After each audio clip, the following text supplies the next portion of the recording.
Hello everyone, it's Crystal. Thank you for joining me today. I'm here to announce a quilt along that I am doing. The quilt along is called the Library Quilt Along. Many of us have been to a library. I have spent more than my fair share of time in a library. I have a law degree. I have a Master of Divinity degree. So I'm very familiar with libraries, and I have a large affinity for books. So I decided to make a quilt, and I'm going to call it a library quilt. But I wanted to share some of the lessons for making a quilt. It's going to be a simple quilt. We're going to focus on strip piecing.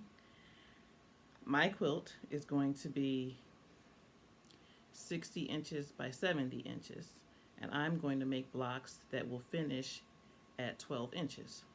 So that will give me 5 blocks across, 5 blocks down, and I'm going to make a shelf out of some brown fabric, and the shelf will be 2 inches finished. There's no written pattern for this quilt along. My desire for this quilt along is for people to, especially beginners, other quilters, to make a quilt using just solely your creativity. We're not going to be tethered to a written quilt. If you want to join me in this quilt along, I would love to have you. Share what you're making, share your progress on Instagram with the hashtag Library Quilt QAL. Once again, the hashtag is Library Quilt QAL. So if you want to do a quilt, my quilt is going to hang on the wall in my office, my actual work office. I'm in my home office right now.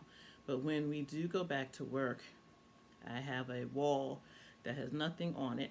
So a 60 by 70 inch quilt can be hung on the wall. I'm going to use a curtain rod similar to this one, and I'm going to use command hooks to hang up the curtain rod, and I'm going to use those round rings to hang up this quilt that I'm about to make. So I wanted to just share this process with you, because if you have thought about making a quilt and you have never been able to read instructions, you just can't wrap your head around it, this opportunity will give you the skills to just create your own quilt. This will be strip piecing. When I do the episode of the series about cutting fabric, I will show you the sizes of the strips that I'm going to use. But you don't have to use those sizes. The whole purpose of this exercise is to get you to think about creating your own quilts without a pattern. You can write down your notes as we go along. Feel free to do that. But the point is to just create. If you change your mind, like for example, I'm doing blocks that will finish at 12 inches.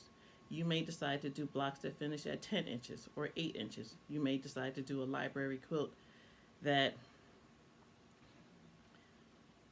is smaller because you have smaller space. You may want to do a quilt that's larger. You may decide to be ambitious and make a quilt for a twin size bed. And when I say library quilt, I'm going to do essentially a bookcase, but as a quilt. So there's going to be shelves and there's going to be books. The books will be different widths. They'll be vertical, they'll be horizontal, you know how bookcases look. And I will insert a picture here so you can see just an idea of what I'm thinking. So if you're a beginner and you want to practice your 1/4 inch seam, this is a good project because there's no pattern. You can practice. If it's not perfect, you don't have to rip out seams. You can finagle it for the next strip that you're doing. The whole purpose of this project is to practice quilting. And if your seams are not perfect, once we finish our block, like I have a 12.5 inch square ruler, so I'm going to square up my block to 12.5. So if it's a little off here, a little off there, in the end, it will be 12.5 inches. So if you do have problems or you want to practice 1/4 inch seam allowance, this is an opportunity to do that. If you have a lot of fabric scraps, cotton fabric scraps, this is your opportunity. This is a great scrap buster quilt. You can take your fabric, cut it into different strips based on how you want your bookcase to look, and then you have your row. So I will go over all that in the process. Just to give you an overview, our next video will be about cutting fabric. Then we will sew the blocks. Then we will arrange the blocks. I have a makeshift design wall, but it's not going to be big enough for the 60 by 70 inch quilt. So I did a quilt that size in 2020. I made it for my husband for Father's Day. And when I laid out they were 10-inch blocks, 10.5-inch blocks at the time. And when I laid out the blocks, I just laid them out on the queen size bed in the guest room. So you make it work however you need to make it work. Then we will sew the rows. Then we will quilt the top. If you don't have a sewing machine or a long arm where you can do quilting, feel free to send out your quilt to a long armer or have someone you know quilt it for you.